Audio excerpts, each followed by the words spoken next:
All right, Bob Saget has a book out called Dirty Daddy. Dirty Daddy. It's available everywhere. Books and ebooks are sold.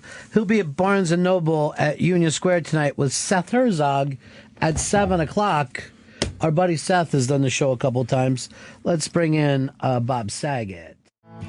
There's Bob Saget coming in. Sunshine. This is your song that you wrote. This is a song they asked me, a wonderful writer at the Wall Street Journal asked me what's my favorite song, and it was complicated because there's so many that go through a person's mind. And You Are My Sunshine is kind of a go-to song when I finally knew what it was about as I got older. It's just the saddest song that exists, but people kind of blah, blah, blah through that. Yeah, they go over it. You know, this is the first song I ever remember hearing, and my grandmother was singing it to me on the couch when I had to be under 3 because I know the home that we were living in. Right. And it was the strangest thing, and even at the time I would be that little, and I thought, this is a very sad song. Yeah. And she's old. I hear her, how weak her voice is. I had a very relationship with, like, almost at that moment, being a baby with just the kind of tenderness of life. It's a John Steinbeck kind of song. It's like, it sounds like just the old Depression days and the American folklore and how hard life can be. And this is a lot loss and getting left. So how have you been? Well, isn't that the funny thing about comedy? Is like you never meet a comedian who doesn't understand and believe all those things. You can go right as south as you want. Yeah. I did a talk last night for this book that I wrote, and John Oliver, just an amazing comedian. Sure. He moderated it, and we just went right to the darkest place because that's what my book is. And it's just a thing that comedians, there aren't a billion comedians. There's a lot more actors and musicians than there are comedians in the world. It's a fascinating thing. Well, but like you said, there's a darkness to comedy always, and the laughter itself is almost a fuck you to the finite nature of life, you know. And yeah, it's interesting. Even people that do, like, you look at some of our greatest comedians, Jerry Seinfeld. There's a. Yes, it's about lightness. It's about the minutia of just life, which is where the stand-up is, which is what the show was. But there's a lot of cynicism of why is this like this? Why is this person talking to me like this? Why can't you just do this? So it's always an outsider. It's always looking from some weird put-down point of view. Yeah. Or an erudite point of view. Complete insecurity or complete arrogance. Yeah. But almost saying, I'm not going to be part of this. You know what I mean? Like, I understand there's something going on, and I get it, and it represents something, but I'm not a complete joiner. Because otherwise I can't function. Right. Because if you do that, then you go, well, I'm part of the entire, and I am. I mean, I look at myself as being a human being. There's a common collective. There's not that many ways to figure out a life. There's a schematic, it's 0 to 100. Right. But it's interesting when it gets people through life, being able to look at it from the outside sometimes. And that's how I looked at this book I wrote is all about the death and comedy and the way I got through all the deaths in my life and my dad and mom got through all the deaths in their life was humor. Did you pick that up at an early age through family? Like, when there's a defense? Yeah, I kind of, about 9, my dad lost 3 brothers every year. One was 37, 40, 41. So people were dying at an unusually young age. And then it just got worse. A cousin died, a young woman of cancer. And then as my parents had all these tragedies, they lost 2 children before I was born.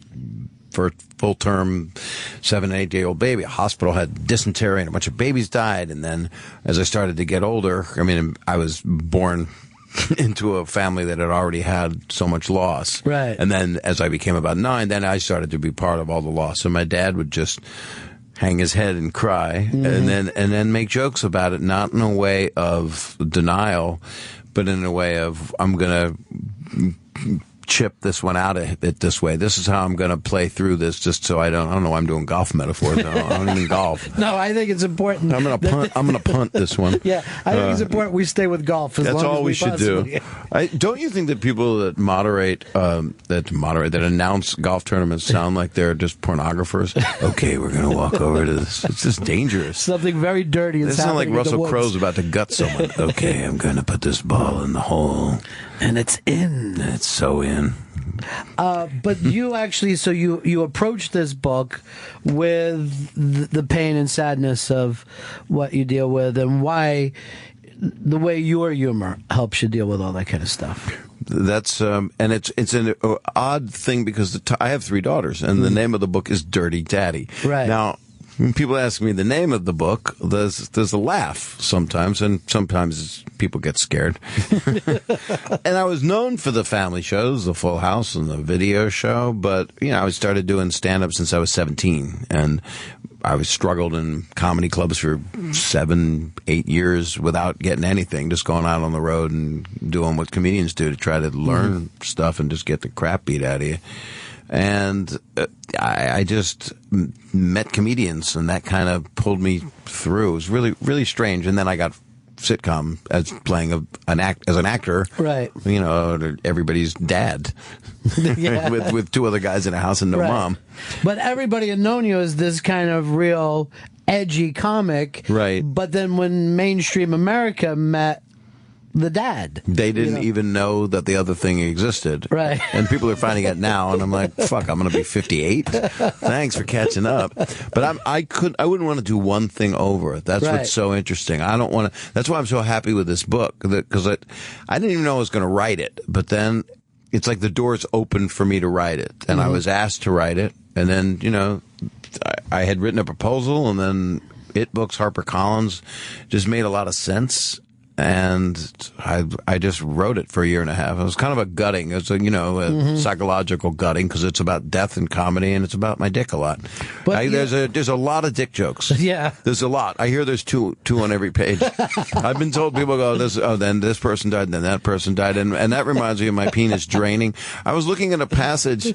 A friend of mine, B.J. Novak, wrote a fantastic book that's out right now. Yeah. One More Thing, and he put a thing on Instagram, a passage from my book, and it's just about, and I didn't even know I can't remember my stream of consciousness stuff, but it's about walking up the stairs and my penis is draining, and just talked about ejaculating and how semen leaves a trail, and that's how I walk through my house. I can't even paraphrase it. You can't. Why would anyone want to? And I'm reading this, and BJ said, he complimented me so much, and then he said, there's nothing scientific about this book. And there's no science involved. It's just spotting and draining and my balls and penis and then there's a lot of death. My mom passed away 7 weeks ago, which is not a long time ago, and it was kind of the flourish of this book. And she left well. Most people in my life, I lost 2 other sisters. A lot of pain. We had a lot of painful deaths. And I don't mean to be cavalier. I'm doing a press tour, so I come out sometimes, and I know your listeners might be listening, and then I think, oh, wait a minute. People might be going through this right now. Sure. Or people can't deal with this or don't want to hear about this because it's painful. And I'm on a press tour, so I'm in like therapy gear, and I don't want to just phone it in. I'm not doing anything rote about this. This means everything to me because it's my viewpoint of life. So here I went and wrote something that is sincerely in my gut. Yeah. So speaking of my gut, that's where my mother's sickness was. No, that's not good. She wouldn't like that one. But she read the book. As she was failing, she got through 111 pages of it. She was trying to read it. And then she said, I can't read anymore, Bobby. And I said, I don't want you to. And she was about to get to a chapter called Things I Shouldn't Have Done. So I was really happy she stopped reading. And then the next chapter was relationships I'd rather not talk about.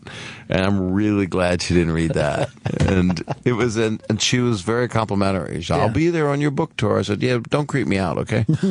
I won't. I'll show up as a dove. That's what she said. So this is dedicated to her, but it's mainly dedicated to my daughters because they're very tolerant. Yeah, they have to be, right? They have there's nothing else you could do with you. And I don't talk dirty with my kids. It's funny, my stand-up is a kind of a freeing thing. I get to do stuff, and I'm going to Australia next month. I'm going to play 4 cities there on a tour. I'm excited. And that's, they like dirty comedy there. So I'll come out, and fuck. I'll just say that. I'll just stand there. It doesn't matter. Drink some water while they laugh. Like, they won't let me drink water. I don't know. I hear they drink beer, and the women are beautiful and the men punch you. That's what I heard. And sometimes vice versa. I'm fine. I just don't want to get hit because I got a flight the next day. Well, you brought up about, if anyone is listening is going through the same thing. If you're not going through it now, you will later. This is the thing of life, and it's odd that we don't talk about it more. It is. With my sisters and my dad, we had hospice, and hospice is what helps people deal with it if you have time. If someone doesn't have some tragedy that's happened. With my mom, the hospice would come by, and we're like, we're good. Thank you so much for coming by. We are hospice. Yeah, we know how to do it. We really are good at this. Yeah. So it was. I'm kind of. I don't want to say I'm good at it, but and in the comedy world, the comedians are my family too. It's an interesting thing. So Rodney Dangerfield was my friend, and I officiated his funeral, and it was what he would have wanted. I mean, I was with him the night before he had surgery and went into a coma, and it's just interesting because shit just happens, and it's good to have a positive approach through it. And comedy for me is it's little cheerleader cheer. It's like in the moment of the most tragedy, if somebody says something, you're like, what? Someone really bad is happening. What did you just say? Exactly. Right. So you're not doing anything here. We're not curing cancer. Right. We're just trying to get through it. Yeah, you're not even deflecting. It's just medicine in its own way. It's a little ownership. There must be something secreted in the brain when someone is in a terrible mode and someone next to them does some kind of life-affirming joke or just how fucked we are joke. Right. Or a dick joke, which I'm always helpful with. Well, I know you had an editor that said you checked every couple paragraphs and made sure Dick was in. That was, is Dick in? We have Dick. We have contact.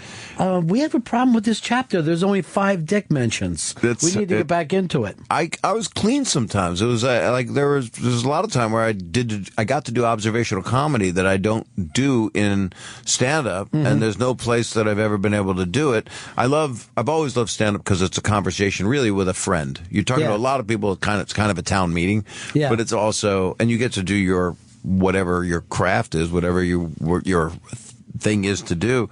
But the book thing was fascinating for me because it's highly personal, and it'll, as I grow and these,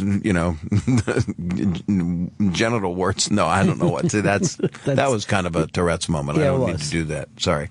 But this makes me want to do stand up that becomes more thoughtful, not just free associative and fun, because I like to do that too, but communicating and talking like a person, which is why this is such a cool medium. Right. This is it's a friend. I love talking to you like this too, but your comedy to me, it always reminded me of like the ant going out looking for like a crumb somewhere. You're just going to keep going until you find it and then bring it back. And the braveness of that to go, I don't know where this sentence is going, but I'm not stopping it till I get a laugh. I've always been a fan of that. Thanks. It's a thing I learned, and I guess Don Rickles was sure. He's a friend of mine, and so I look at him and how he improvs, and you know that you're going to be okay. That's the thing. It's working without a net, and you just, and that's my style. Well, that's why I think watching you, like, the struggle is funny before you get to the joke, because you know you're going to get there. It's painful if you're like, this guy is not going to get to a place. I'm positive I'm going to get somewhere, but I'm really I'm floating on the door in Titanic. I don't know where. I mean, I know I'm going to survive. Right. I had a thing happen. Are we have time to talk? Yeah. Are we good? Yeah, I know we got Paul Stanley coming in 5. And he's amazing. He was actually recording his audiobook when I was recording my audiobook, and then when my mom passed away, I had to tag team him, and he stepped out of the booth and let me come in just to add that to my book. Is that right? My daughter was with me, and it was and then they went out for a little while, but No, they dated. That's what I meant. Sorry. Yeah, you thought I meant they stepped out of the booth. No, they actually dated. They got married. A frightening thought. No, I would be fine.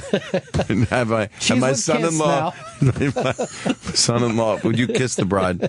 My son-in-law is Paul Stanley. That would be the best thing ever. Yeah. But the story it's too long a story. Well, I can tell you the story. I did a gig in L.A. A month ago downtown at this thing called Club Nokia, a very beautiful place. And it was about 1,000 people. And there's a guy in the audience, and I'm talking to him, and I just start hammering him and just telling him not to fuck animals and stuff. You know how I parent kids. Sure. And I'm trying to, tell him not to do this. And he yells out that his name's Ricky Nelson and that he's competing in the Special Olympics and that he's going to win. And I did not know who I had been berating all this time. Mm-hmm. And in a fun way, not in a mean way. Right. And I said, Ricky, you just won. You just won. You won the Special Olympics. And the audience cheered for him. And I brought him up on stage and played some beautiful music in the background, and told him he reminds me of my daughter Michelle from Full House. And I gave him a morality play, just like talking to Michelle and telling him that don't fuck animals and don't shave your balls. You can get hurt and you go out and win. And he was a hero, and it was just a fascinating thing because that was fused by you saying not knowing where you're going, right, but know you're going to get there.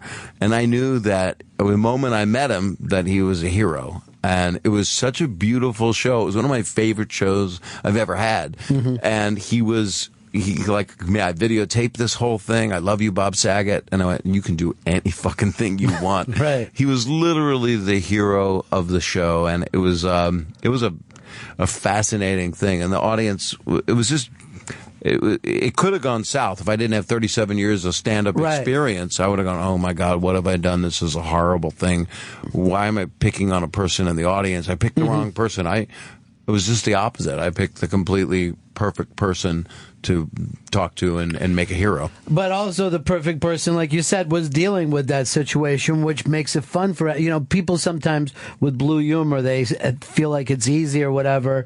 But, I mean, you proved... my blue humor is, I've fucked myself before.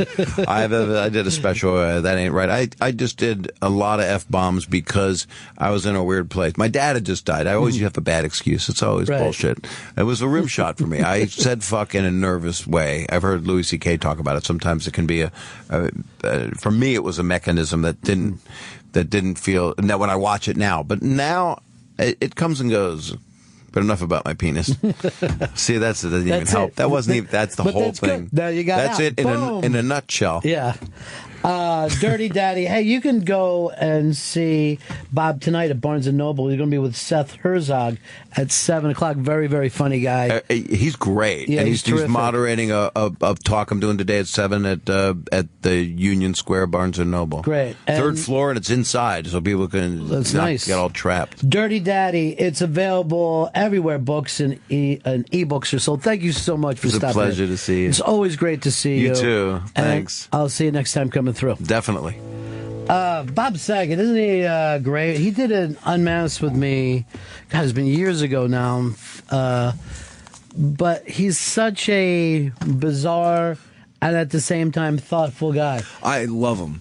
And I grew up watching the Full House as a kid. And is that right? Yeah. But, from that perspective first. Yeah, exactly. That's got to be strange for you. And then the Aristocrats came out, and then he just started doing the stand-up. But he did that kind of stand-up before. I had no clue.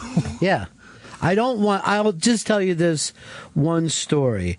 And I don't, I should let him tell it. I don't want to tell it out of context.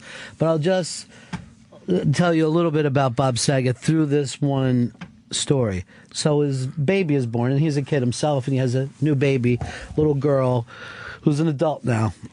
But he was carrying her around and he brought her in for the comics to see. And everybody's like, oh, she's beautiful. And he says, if you give me $1, you can finger her. And that is, to me, the perfect Saget joke. Because he's just taking this sweet moment and taking it as horrible as it can go But then if something horrible happens, he will take it as sweet as he can possibly go with it. He's somewhat of a contrarian. Hysterical guy. And really, really fun to talk to. When you can see, this is a rough time for him now, and he's out there banging around with it. Yeah, I'm surprised he went that deep into all this stuff in the book. Ron and Fez on Raw Dog, Sirius XM Comedy Hits.